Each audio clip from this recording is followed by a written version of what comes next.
Colgate Dental Cream to clean your breath while you clean your teeth and help stop tooth decay, and Palmolive Shave Creams for a smoother, more comfortable way to shave bring you Our Miss Brooks, starring Eve Arden. It's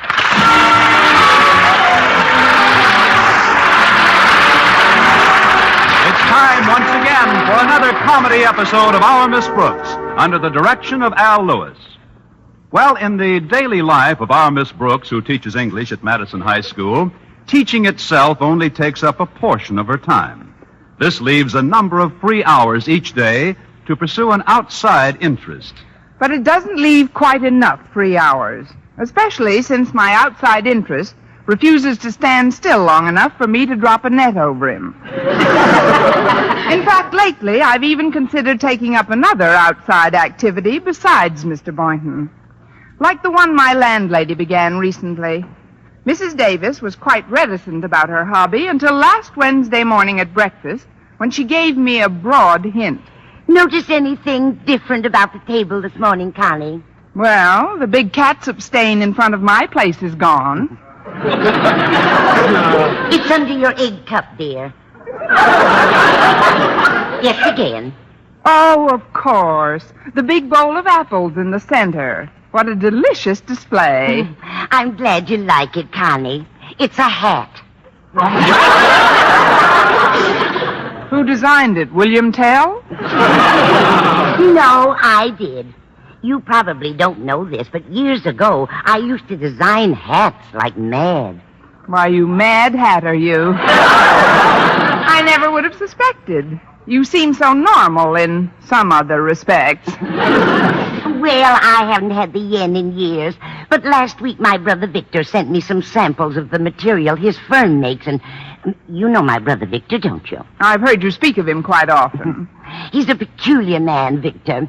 Rather a slow-moving type of fellow, but once he gets interested in something, he follows right through.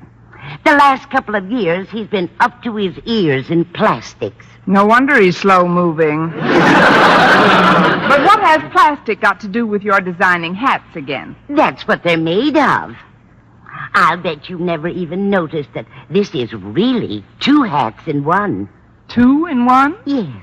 Worn this way, it looks like a bowl of apples. But when you turn it around like this, it's a sparrow.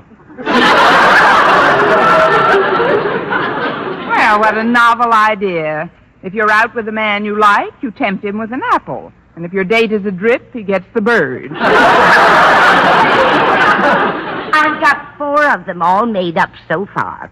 They should be easy to sell with Mother's Day coming this Sunday. Well, I don't know, Mrs. Davis. They're a bit unusual for popular consumption, I'm afraid. Not if they're presented right, Connie. And that's where you come in. I want you to help me sell them at school. Me? Yes. If you sell all 4 of them, I'll deduct half of the back rent you owe me. Oh. And it shouldn't be difficult to sell them. It isn't as if they were hard to move. Not if the wind is right. Of course, if I could reduce my debt to you, that must be Walter Denton. He's driving me down to school. Come on in, Walter. Try to sell him one for his mother, Connie. I'll get into the kitchen and rustle up some goodies for Walter's inner man. Better get some for his outer man, too. Greetings to the brightest star in the scholastic firmament. It's a little early for me to twinkle, Walter, but sit down. You're going to have a bit of breakfast with us, aren't you? Well, I might be persuaded to partake of a wee morsel if you coax me. And if I don't coax you? You couldn't be that cruel. All right, then. What'll it be? French toast? Eggs? Griddle cake? Fine. Mrs. Davis? Yes, Connie? Walter's here. Vacuum the kitchen and bring in the bag. I was cooking up a giant omelet for him, dear. He's the little giant that can eat it. I don't know what's happening at home, but my mother just doesn't seem to be making the breakfast she used to. Well, maybe she's just worn out. Well, she does cook an awful lot of meals for us. Of course she does, Walter. And while we're on the subject, how much thought have you given to her Mother's Day gift? Oh, quite a bit. And I've come up with something that should show her how grateful I am for all she's done for me. I'm going to get her a present that'll make her forget the many menial and arduous tasks she performs in my behalf. What's the present? A bottle of sweet air for the kitchen. What do you think of the idea, Miss Brooks? It smells. It smells very pleasant. Of course, I'd like to get her something else, too, but on my allowance, unless my dad chips in, I couldn't afford much. Walter, I have a suggestion for a gift that your dad will be happy to chip in for. Just look at the center of this table. Holy cow, is it alive? Certainly not. It happens to be a woman's hat. A woman's hat.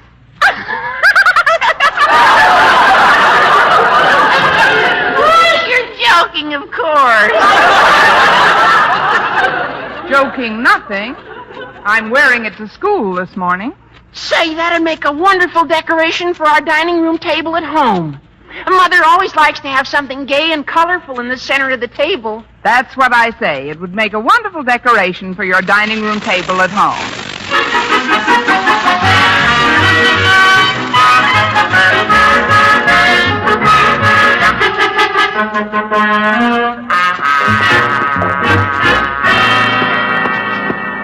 Wait up a minute, Miss Brooks.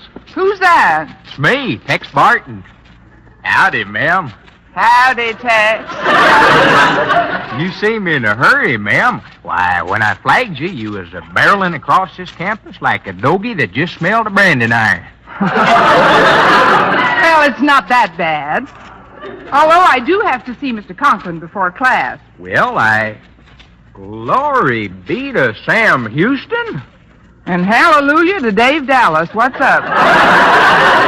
Miss Brooks, have you any idea of the activity that's going on up there in the upper regions of your anatomy? What? Skin me for a lizard if there ain't a sparrow eating apples off in your skull. Now calm down, Tex. This is just a new style of hat. A hat? Well, you could have fooled me.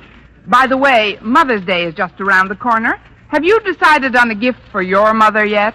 Well, I've been thinking a lot about that, Miss Brooks, but it's kind of tough to figure out what'd please Mom. Maybe I can help you. I doubt it, ma'am. For Christmas, Pa and I got her some brand new riding boots and stirrups. For her birthday, we got her a pair of chaps and a Stetson. And for Easter, we decked her out in a spanking new box of saddle soap. So, you see, she's got just about everything a normal woman needs. A normal woman who's competing in a rodeo, you mean? Look, Tex, a hat like the one I'm wearing would make a lovely gift, and it's only $10. It sure is flashy, Miss Brooks, and Pa and I could afford that much, but there's a couple of things that have to be done to it first. For instance? Well, do you think you could make 2 holes in it? Holes? Yeah, so's her ears could come through. So her ears could come through. Tex, your mother must have a very low forehead. Well, I wouldn't give it to my mother, Miss Brooks. I'd just be getting it for my mother to give to Lucy. Lucy? She's our horse. She sure will look beautiful in it. I'm sure she will, Tex. You can pick up the hat at Mrs. Davis's today. Today? When would be a good time, ma'am? The same time you leave the $10.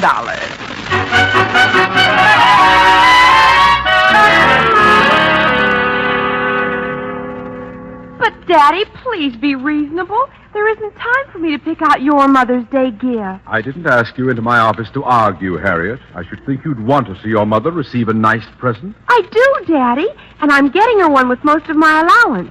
But your gift to her is something else again. She always expects something outstanding. Well, obviously, my dear, she married me, didn't she?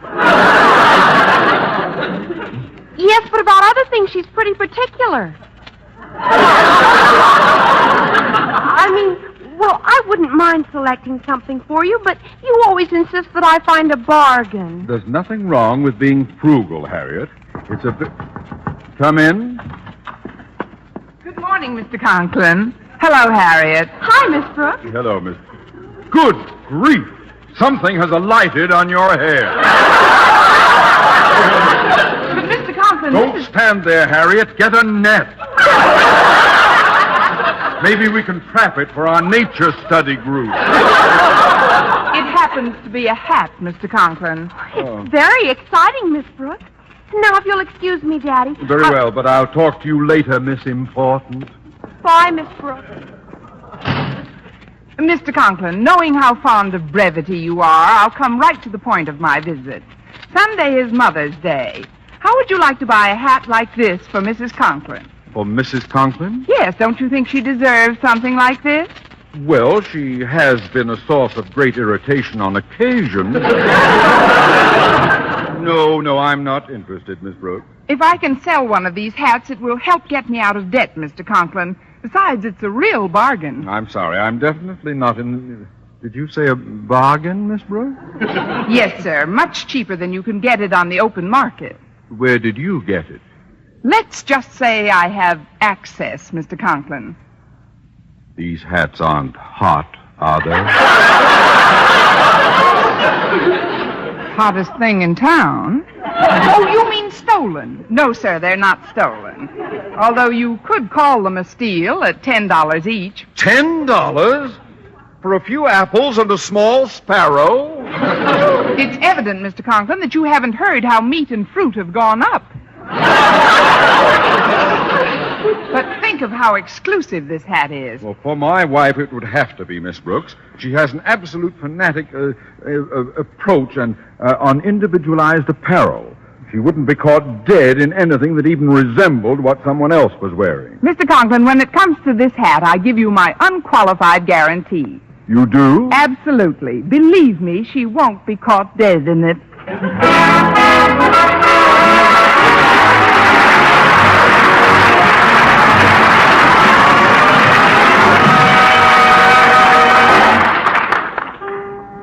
Brush your teeth with Colgate. Colgate Dental Cream. It cleans your breath. What a toothpaste. While it cleans your teeth. Colgate toothpaste. Cleans your breath. What a toothpaste. While it cleans your teeth. Colgate Dental Cream cleans your breath while it cleans your teeth.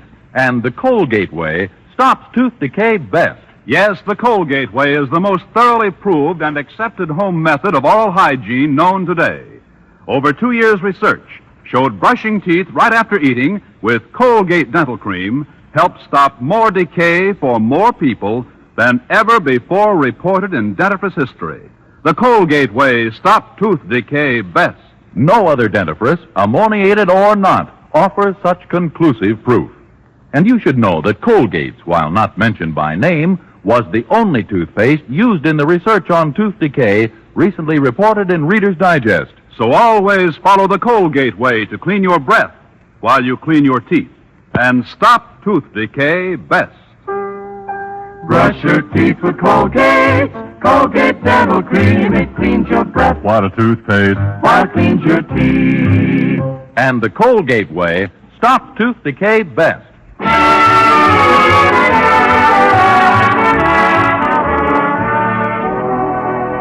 Well, by the time I was to meet Mr. Boynton at lunch, I had sold 3 of the 4 hats Mrs. Davis had made up. One to Walter Denton for his mother, to be used as a table centerpiece. One to Tex Barton for his horse, to be used as an eye shade. And one to Mr. Conklin for his wife, to be used, of all things, as a hat. I had the sample hat on when Mr. Boynton came over to our table. Hello, Miss Brooks. Sorry I'm late. I couldn't get here any sooner. That's all right, Mr. Boynton. Put down your tray. Thank you. Notice anything different about me today? Different? Let's see.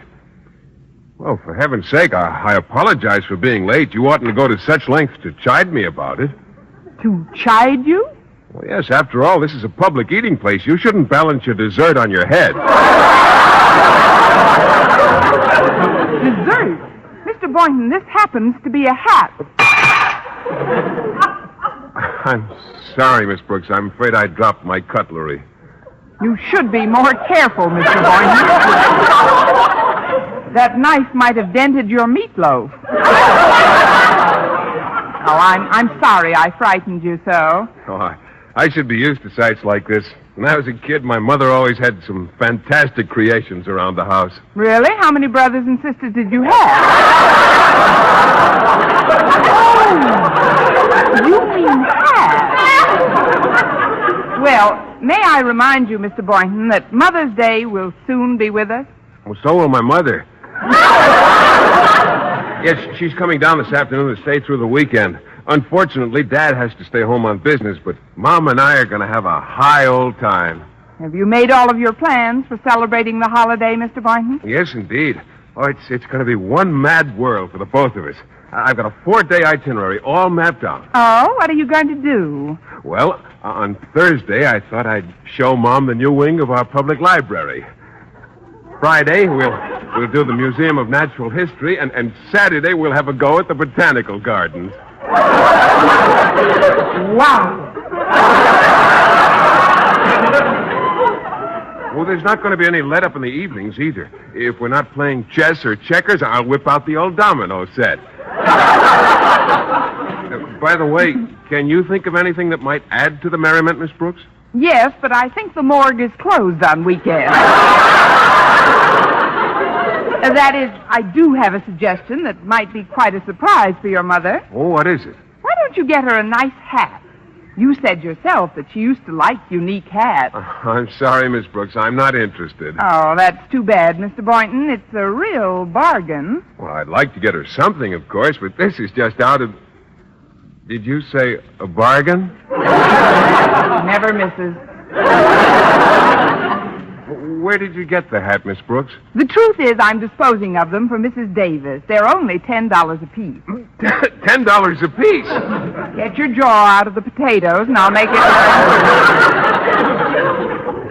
I guess we could arrive at some sort of a deal, Miss Brooks, but there's one thing of which I must be certain. What's that? Well, that my mother doesn't see any other woman wearing a hat like it. Mom's a fanatic on individualized apparel.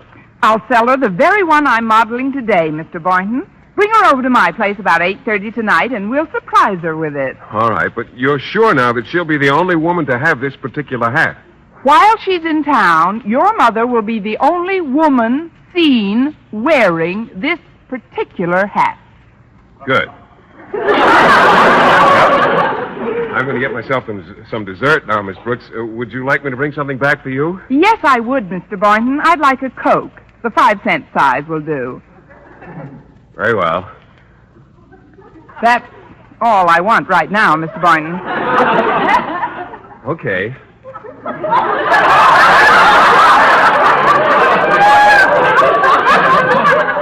Oh, here.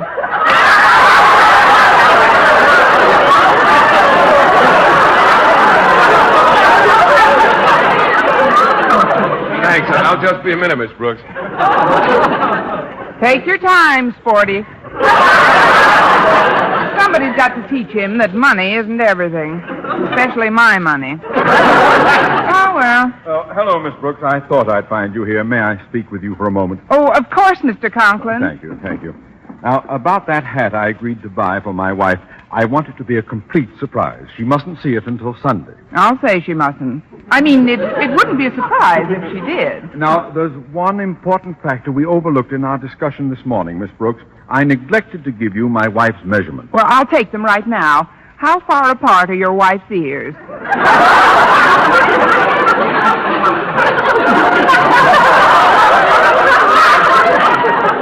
How far apart are her ears?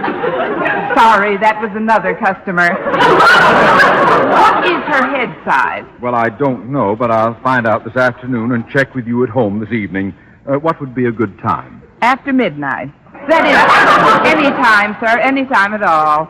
Now, you must have many more important things to do, and I'll be happy to excuse you, sir, if you really have to dash away. I know how those things are. I've had things to do myself. I'm expecting someone... Miss Brooks, I don't quite comprehend this conversational St. Vitus dance you're indulging in. But if you're always this nervous during mealtime, it's a wonder you haven't got an ulcer. Oh, I had an ulcer, Mr. Conklin. I had a nice big one 2 years after I began teaching school. You did? How did you get rid of it? I just couldn't afford to keep it.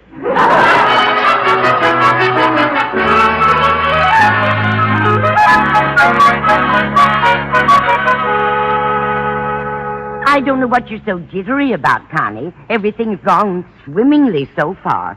Walter Denton picked up the hat for his mother during lunch period. I know, Mrs. Davis. And Tex Barton came over right after school.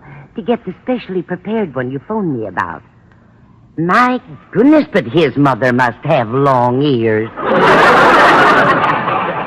You ought to see his mother's mane. I mean, those aren't the ones I'm jittery about. It's Mr. Conklin and Mr. Boynton. I promised them both that they were buying a completely original creation. Well, they are that, Connie. The fact that they're identical shouldn't bother you. After all, Mrs. Boynton will be leaving town right after Mother's Day. Yes, but Mr. Boynton's bringing her here tonight to pick it up, and Mr. Conklin will want his wife's hat as soon as he gives me her measurements. But if he runs into Mrs. Boynton anywhere before Sunday... Now, calm down, dear, calm down. When do you expect the Boyntons? Now! Now. Well, I'll go make some tea and you let them in. Mrs. Boynton's hat is right on the hall table, Connie. Thanks. Well, here we are, Miss Brooks. You remember my mother. I'll never forget her. Hello, Mrs. Boynton. Come in for a second. How are you, Connie? It's been ages since I've seen you. Oh, Mom couldn't wait to see her surprise, Miss Brooks. Oh, then I'll get it for her right away. Meanwhile, just help yourself to some fruit on this hall table. That is, as soon as the sparrow gets through helping himself. That is, here's your new hat. How do you like it? Well, it's certainly different. Oh, I knew you'd love it. Well, now that you've seen it, I don't want to keep you and Mr. Boynton another minute. You must have lots to talk over, so don't stand on ceremonies. Just toddle right along, and I'll see you later in the week. Bye.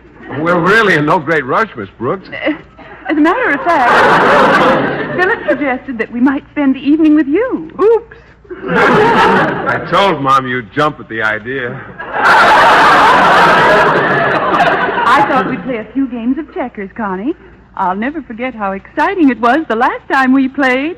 There was one crowning after another. You ain't seen nothing yet. But I'm afraid I can't ask you to stay for checkers, Mrs. Boynton. Mrs. Davis has a splitting headache. But, Miss Brooks, how could a game of checkers disturb Mrs. Davis? Please, Mr. Boynton, if you were lying down with a headache, how would you like to hear someone constantly jumping in the next room? Now, you'll just excuse me. That's the doorbell, isn't it? Maybe Miss Brooks has another engagement, Philip. Perhaps we'd better be leaving. I wouldn't think of letting you budge from this house. Mr. Boynton, I insist that you take your mother into the living room and let her try on her checkerboard, a fruit bowl. Here, take it with you, dear. There's a wonderful mirror near the piano. Well, if you're sure. Never been surer. Go along, Mr. Boynton. Oh, very well. It's right this way, Mother.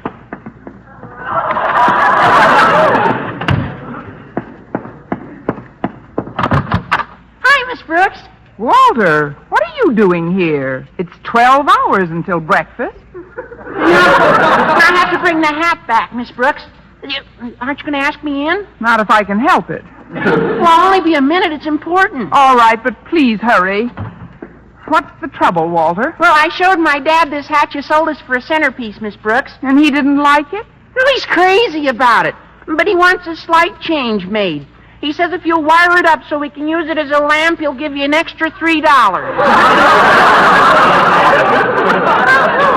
If he'll make it $5, I'll put in a motor and he can drive it to work. Please, Walter, get into the dining room immediately. Take the hat with you, quick. Yeah, but Miss I'll Brooks... explain later. Get going. Okay, but I wish I knew what was happening around here. Good evening, Miss Brooks. Well, I've got my wife's head measurements on this sheet of paper. Thanks, Mr. Conklin. Good night. Just a moment. There are a few things I have to tell you. Yes, sir. Come in. Thank you. I got these measurements from the milliner with whom my wife does quite a large business. She's been going Pardon there me, for a number of... Mom would like a drink of water. Oh, hello, Mr. Conklin. Oh, hello, Walter. I'll get it myself if you'll just tell me. Oh, I didn't know someone was with you, Connie. Oh, there isn't. It's just Mr. Conklin. This is Mrs. Boynton, Mr. Conklin. How do you do, Mrs. What is she doing with my wife's hat on her head? Your wife's hat, Mr. Conklin? Philip, you didn't buy me the same hat Mr. Conklin bought for his wife, did you? Oh, I didn't intend to, Mother. Miss Brooks, what seems to have happened? Shouldn't happen to a sparrow.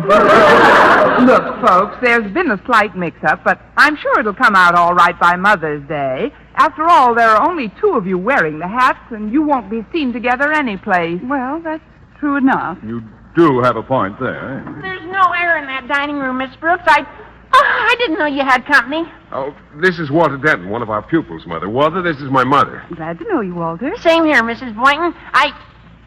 Say, what are you doing with my mother's centerpiece on your head?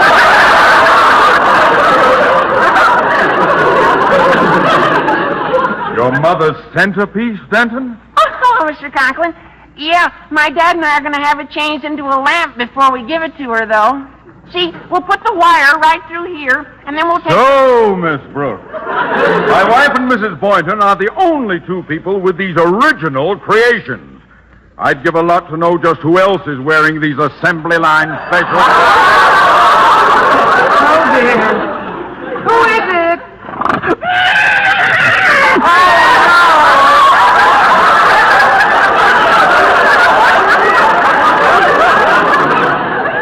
What is that? It sounded like a horse. That's just what it is, our milkman's horse. You see, the milkman is sick, so the horse is making the rounds alone. Green today, Lucy. She's very clever. She must be, to ring the doorbell by herself. Miss Brooks, open the door. Yes, sir. Howdy, Miss Brooks. Lucy and I were just eloping by, so I thought I'd show you how nice she looks in her new bonnet. But, Tex, you shouldn't have brought her right up to the front door like this.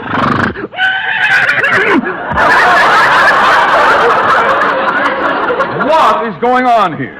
Why is this beast sticking her head... Oh, God!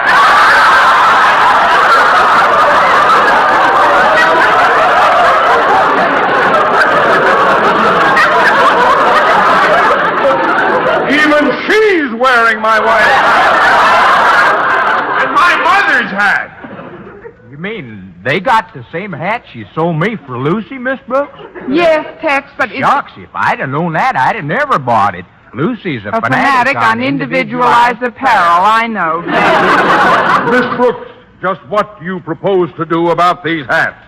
I'm going to take them out to our backyard and put them up in a tree. A tree? Yes, these hats are strictly for the birds. Eve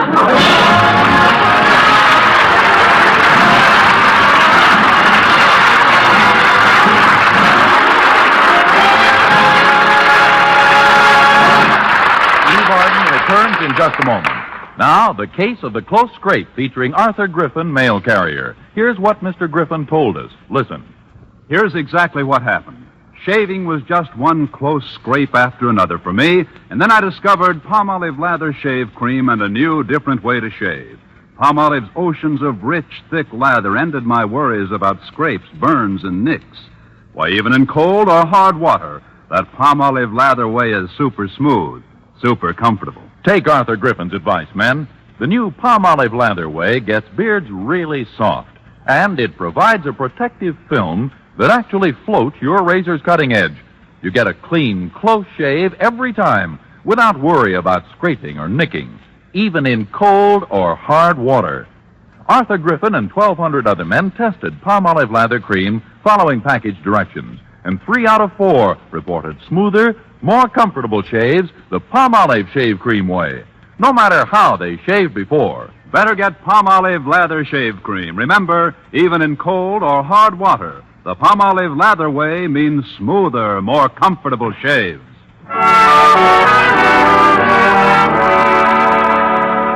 Now, once again, here is Eve Arden. What would you do to protect your family and yourself in case of a sudden atom bomb attack? It may never happen, but it could. Remember, you can survive an atom bomb attack if you know what to do. Get a copy of the official air raid instructions from your local civil defense organization. Or write to Superintendent of Documents, Washington, D.C., enclosing 5 cents in coin or stamps. Learn the instructions by heart and see that everyone in your family does, too. Be smart, be prepared. This is Vern Smith reminding you to tune in next week to another Our Miss Brooks show brought to you by Palmolive Shave Cream, for a smoother, more comfortable way to shave, and Colgate Dental Cream to clean your breath while you clean your teeth and help stop tooth decay. Our Miss Brooks, starring Eve Arden, is produced by Larry Burns, written by Al Lewis and Arthur Alsberg, with the music of Wilbur Hatch.